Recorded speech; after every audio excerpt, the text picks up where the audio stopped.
Hi ചേച്ചി ഫാമിലിയിലേക്ക് എല്ലാവർക്കും സ്വാഗതം. ഇന്ന് ഞാൻ വളരെ സന്തോഷമാണ്. എനിക്കിന്ന് ഹാർട്ടിൻ്റെ ചെക്കപ്പും കാര്യങ്ങളെല്ലാം പോയേക്കായിരുന്നു. അത് ഞങ്ങൾ ഇവിടെ കോട്ടയം മെഡിക്കൽ കോളേജിലൊക്കെ പോയി കഴിഞ്ഞാൽ ഒത്തിരി ബുദ്ധിമുട്ടും കാര്യങ്ങളാണ്. സമയവും പോവും, നമ്മുടെ ദിവസവും പോവും. പിന്നെ അവിടെ അഡ്മിറ്റൊക്കെ ആയിട്ട് വേണം എല്ലാ ടെസ്റ്റും കാര്യങ്ങളൊക്കെ ചെയ്യാൻ.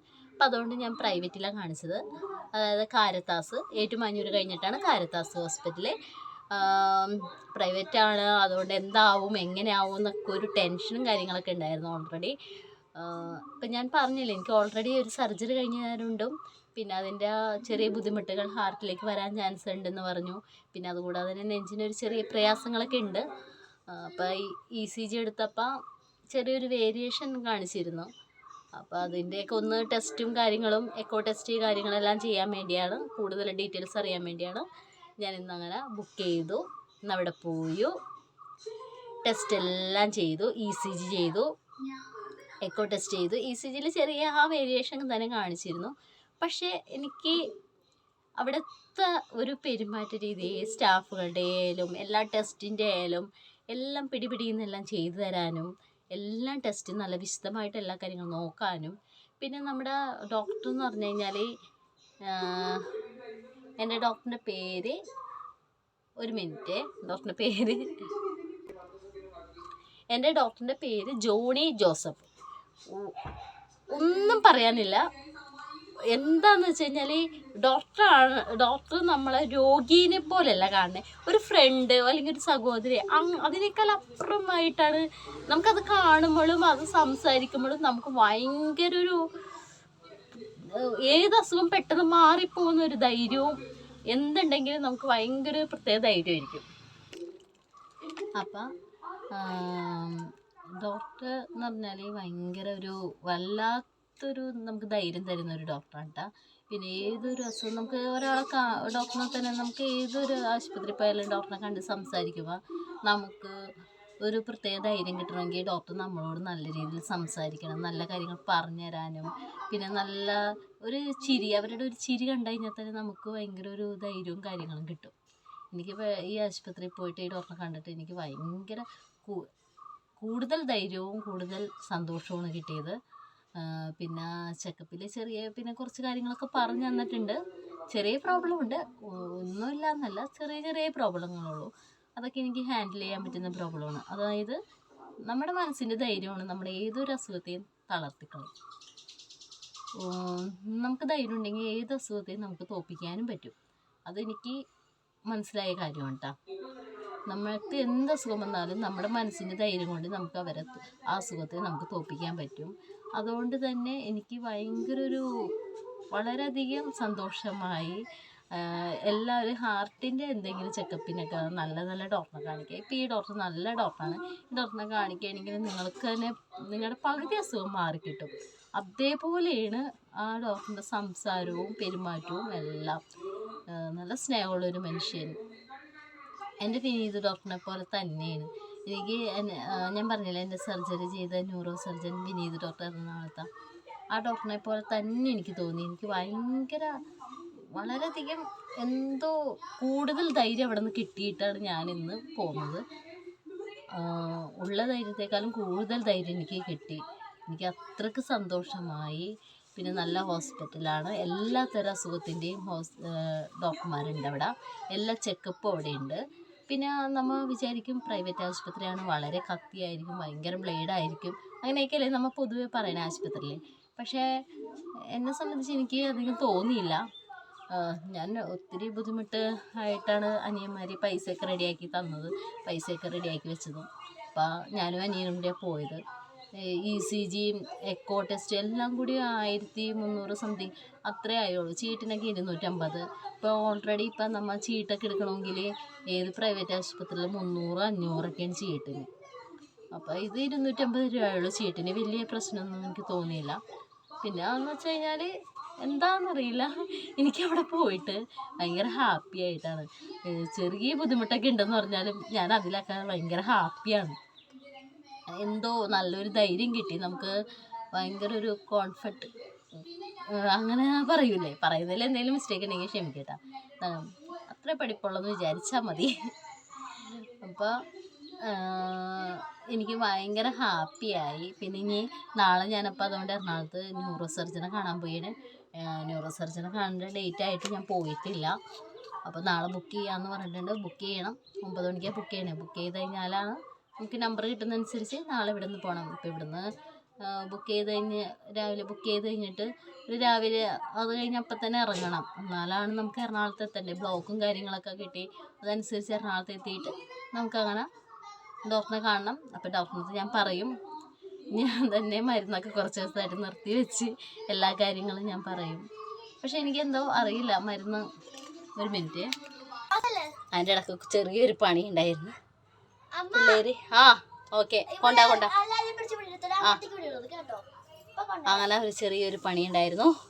പണി വേറൊന്നുമല്ല കേട്ടാ, അനിയന്മാർ അവിടെ വഴിയിൽ ഇച്ചിരി കല്ല് ഇതൊക്കെ ആയിട്ട് കിടക്കണ്ടായി. അപ്പം അതൊക്കെ കൂടി ഇട്ട് സെറ്റാക്കിയായിരുന്നു. അതെനിക്ക് വേണ്ട.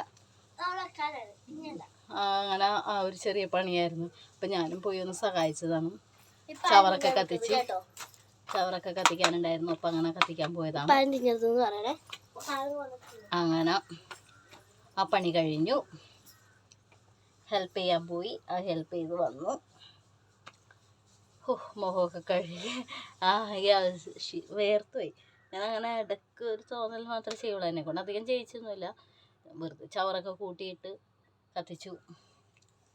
അങ്ങനെ ഞാൻ 64 കിലോ ഇരുന്നിട്ടാ. ഇപ്പം 61 അപ്പോൾ ഇച്ചിരി വെയിറ്റൊക്കെ കുറഞ്ഞു വരുന്നുണ്ട് എനിക്ക്. പക്ഷെ കണ്ടു കഴിഞ്ഞാൽ ചീമപ്പന്ന പോലെ ഇരിക്കുമെങ്കിലും വെയിറ്റൊക്കെ കുറയുന്നുണ്ട്. അങ്ങനെ തൂമ്പപ്പണിക്കാരൻ വരുന്നു. അല്ല, തൂമ്പപ്പണിക്കാരൻ പോകുന്ന നോക്കി. വലിയ പണിക്കാരനാണെന്ന വിചാരം. എവിടെ പോക്ക് കണ്ടു കഴിഞ്ഞാൽ എല്ലാം മലമറച്ച് ചെയ്ത പോലെയാണ്. തൂമ്പപ്പണിക്കാരൻ ക്ഷീണിച്ച് അവശതയായിരിക്കുന്നു കൊച്ചു പറയണത്. പിന്നെ എന്താണ്, നാളെ ഇനി എറണാകുളത്തേക്ക് പോകണം.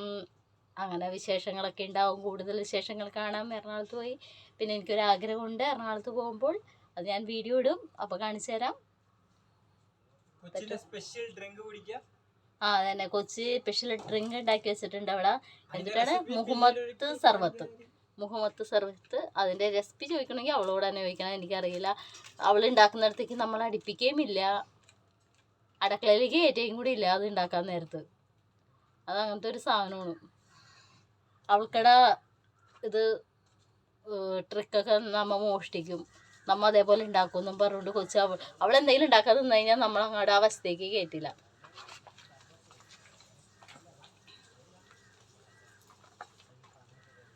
അമ്മേ പിന്നെന്താ വെച്ചാ പറയാം. പിന്നെ അങ്ങനെ അങ്ങോട്ട് പോകുന്നു കാര്യങ്ങളൊക്കെ ആയിട്ട്. ഞാനിപ്പോൾ ഭയങ്കര ഉഷാറാണ് കേട്ടോ. ഇപ്പോൾ ഭയങ്കര ധൈര്യമൊക്കെയാണ്. ഭയങ്കര ധൈര്യം എന്ന് പറഞ്ഞാൽ എന്താണെന്നറിയില്ല, ഭയങ്കര ധൈര്യം കിട്ടിയിട്ടുണ്ട്. എനിക്ക് തന്നെ അറിയില്ല ഞാനെന്താ ഇങ്ങനെ മാറിയെന്ന്. അതേപോലെ ആയിട്ടുണ്ട്, അടിപൊളിയായിട്ടുണ്ട് ഞാൻ. അപ്പം കൊച്ചിൻ്റെ റെസിപ്പി കാണാം കേട്ടോ നമുക്ക്. വിശേഷം എന്ന് പറഞ്ഞാൽ ഭയങ്കര ടാസ്ക് ആയിരുന്നു. തൂമ്പ എടുത്തോണ്ട് താഴെ അവിടെ പോകണം, പിന്നെ തിരിച്ചാ തൂമ്പ ഇവിടെ വെക്കണം. ഇതൊക്കെ ഒരു 1.5 പണിയായിരുന്നു. ഇത് വല്ല അറിയാവൂ? ഇല്ല. പറച്ചിലേട്ടാ അവനാണ് കിളച്ച് മറിച്ച് ചെയ്തത്. കിളച്ചാ തൂമ്പയാ എടുത്തോണ്ട് കൊടുക്കണമല്ലോ. തൂമ്പ എടുത്തോണ്ട് കൊടുത്താലല്ലേ കിളക്കാൻ പറ്റുള്ളൂ. അല്ലാണ്ട് എങ്ങനെ കിളക്കുന്നത്? അവൻ കിളക്കുമ്പോ അതെ അപ്പച്ച, ഞാൻ ഓർക്കുക മറ്റേ യൂസഫ് അലിയോട് പറഞ്ഞിട്ട് ഈ ലുല്ലുമാളി മറ്റേ മെട്രോയിന്ന് ഡയറക്റ്റ് നമുക്ക് ഇറങ്ങാൻ പറ്റത്തില്ല ലുല്ലുമാളിലേക്ക്. അതുപോലെ ഒരെണ്ണം നമുക്ക് ഇങ്ങോട്ട് നമ്മുടെ വീടിനുള്ളിലേക്ക് വണ്ടി കയറത്തക്ക വിധത്തിൽ ഒരെണ്ണം പണിഞ്ഞ സെറ്റ് ആയിരിക്കും, അല്ലയോ? പഞ്ചായത്തുകാരോട് പറ, യൂസഫ് അലിയോട് സംസാരിക്കാൻ പറ. പഞ്ചായത്ത് പറഞ്ഞിട്ടുണ്ടെന്നാ പറഞ്ഞേ. വഴി ഉടനെ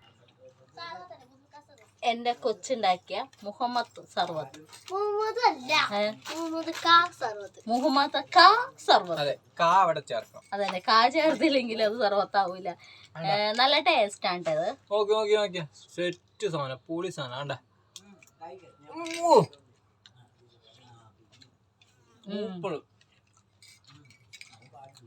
ഇതില് കുരുവുണ്ട്. എന്തിന്റെ കുരുവാണോ എന്തോ. എടി ഇത് ഇതിനകത്ത് എന്ത് കുരു ഇട്ടേക്കുന്നേ? ആ, കുമ്മട്ടിങ്ങയുടെ കുരു. കണ്ടോ, ഈ കുരു ഇങ്ങനെ എടുത്തിട്ട് കാണിക്കാൻ പറ്റത്തില്ല കേട്ടോ. കുരു ഇങ്ങനെ എടുത്തിട്ട് സെറ്റാ.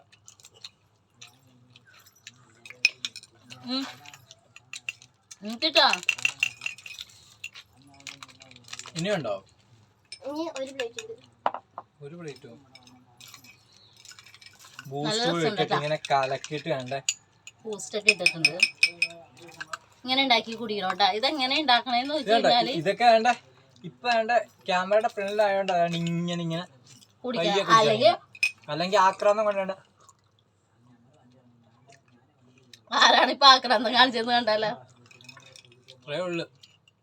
ഞാൻ ഇങ്ങനെയൊക്കെ കുടിക്കും, ക്യാമറയിലില്ലേ. ഇതെങ്ങനെ ഉണ്ടാക്കണേന്ന് വെച്ച് കഴിഞ്ഞാല് നമ്മളെ അടുക്കളയിൽ കയറ്റൂല ഉണ്ടാക്കാൻ നേരത്തെ, അതുകൊണ്ട് എനിക്കറിയില്ല. എന്തായാലും മേടിച്ചു കൊടുത്ത സാധനത്തിന്റെ ഒക്കെ പേരും അറിയാം. കുമ്മിട്ടിങ്ങ മേടിച്ച്, ബൂസ്റ്റ് മേടിച്ച് വെക്കണ എൻ്റെ എടുത്തോണ്ടോ. അതെ, ബൂസ്റ്റ് മേടിച്ച്, കുമ്മിട്ടിങ്ങ മേടിച്ച്, പിന്നെ മിൽക്ക് മെയ്ഡ് മേടിച്ച്, പാല് മേടിച്ച്, പഞ്ചസാര ഇടും കേട്ടോ. ഇത്രയും സാധനങ്ങള്. എന്തൊക്കെയാണ് എങ്ങനെയൊക്കെ ഉണ്ടാക്കണേന്ന് എനിക്കറിയില്ല. ഇതെല്ലാം കൂടി മിസ് ചെയ്തിട്ടൊക്കെ ഉണ്ടാക്കണം. അത്ര ഉള്ളു കാര്യം. വേണ്ട വേണ്ട, ഈ വീഡിയോ കാണണ്ടാടി, ആൾക്കാർ കാണും നിന്റെ ആക്രാന്തം. ഇനി ഞാൻ വീഡിയോയിൽ എന്തെങ്കിലും പറഞ്ഞുകൊണ്ടിരുന്നു കഴിഞ്ഞാൽ ഇതെന്റെ തീരും. അതുകൊണ്ട് ഞാൻ കുടിച്ചിട്ട് പറയാട്ടോ. വേണം. അപ്പൊ ഓക്കെ, ഇന്നത്തെ വിശേഷം ഇതുള്ളൂ. വീണ്ടും കാണാം. Okay, by.